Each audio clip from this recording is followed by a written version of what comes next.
بسم اللہ الرحمن الرحیم۔ السلام علیکم۔ دوستی کا بھرم صرف وہ لوگ رکھ سکتے ہیں جن کے وجود میں سمندر جتنا دل ہو۔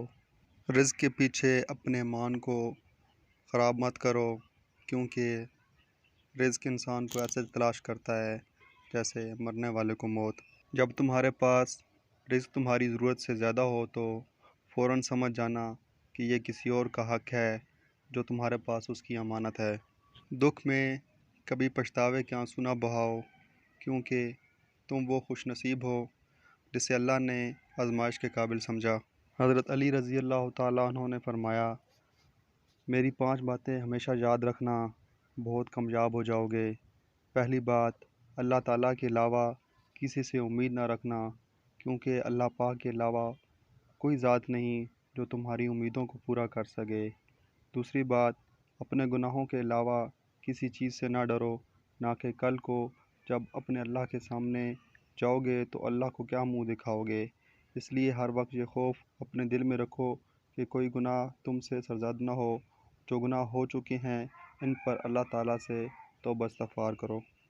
تیسری بات یہ ہے کہ اگر تم سے کوئی ایسی بات پوچھی جائے جس کا تمہیں علم نہ ہو تو یہ کہتے نہ شرمانا کہ میں نہیں جانتا۔ بہت سے لوگ ایسے ہیں جو کہ ایک چیز کے بارے میں نہیں جانتے پھر بھی تکے لگانا شروع کر دیتے ہیں۔ کسی دوسرے موقع پر حضرت علی رضی اللہ تعالیٰ عنہ نے فرمایا کہ اس بات کا اقرار کر لینا کہ میں اس بارے میں نہیں جانتا، یہ بھی آدھا علم ہے۔ اور چوتھی بات یہ ہے کہ جس بارے میں کا تمہیں علم نہ ہو اس کے بارے میں علم حاصل کرنے کی کوشش کرو اور اس کے بارے میں علم حاصل کرو۔ اور آخری بات یہ فرمائی کہ صبر کرو، ہر حال میں صبر کرنا انسان کے لیے بہتر ہے، اور صبر ایمان کا حصہ ہے، بلکہ یہاں تک فرمایا کہ صبر کا مقام ایسا ہے جیسا کہ بدن میں سر کا مقام ہے۔ معلوم ہوا کہ صبر کا مقام ایمان کے ساتھ بہت گہرا تعلق ہے، اس لیے چاہیے کہ صبر کا دامن کبھی نہیں چھوڑنا چاہیے۔ جو ذرا سی بات پر دوست نہ رہے، سمجھ لینا وہ کبھی دوست تھا ہی نہیں۔ صرف 2 لوگ مقدر والے ہوتے ہیں، ایک وہ جنہیں وفادار دوست ملتا ہے اور دوسرا جن کے ساتھ ماں کی دعائیں ہوتی ہیں۔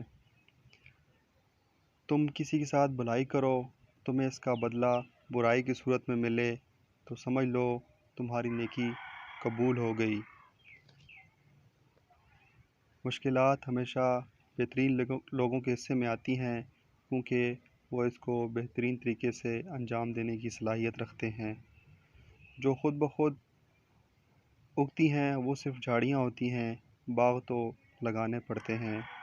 کوئی رزاق نہیں سوائے خالق کے، اور جو تقدیر کا لکھا ہے وہ تو ضرور ملے گا۔ کسی کا خوف رکھ کر یا کسی کی خوشامد کر کسی کا رزق بڑھا ہے نہ گھٹا ہے۔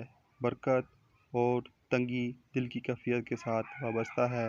ہر حال میں دل خوش ہے تو یہ برکت ہے، اگر کسی کو خوش دیکھ کر دکھی ہو رہا ہے تو یہ تنگی ہے جو رزق پر بھی اثر انداز ہوگی، اور پھر چاہے نعمتوں کی کثرت ہی کیوں نہ ہو۔